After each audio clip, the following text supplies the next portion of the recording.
Family needs answers. Now the family of Enrique Delgado Garcia is a major step closer to finding answers in his death. The 25-year-old from Worcester became unresponsive 10 days ago during a boxing exercise at the State Police Academy in New Braintree. I had a conflict. 1 week ago, the Worcester DA recused his office because the victim worked there before starting the academy.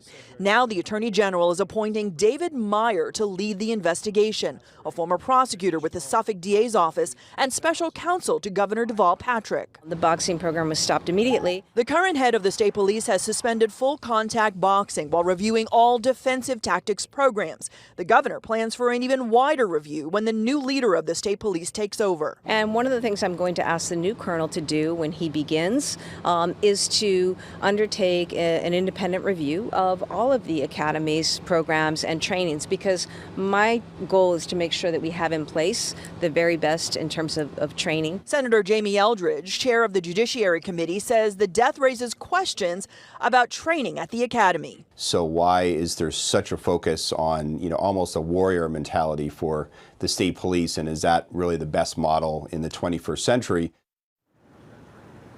Now, as for this independent investigation, the Attorney General says that the state police will not have any role in this investigation or the decision-making process. We should point out, though, that it's been 10 days and the state police with the Worcester DA's office have been investigating. Live at the State House, Sarah Conji, WCVB News Center 5.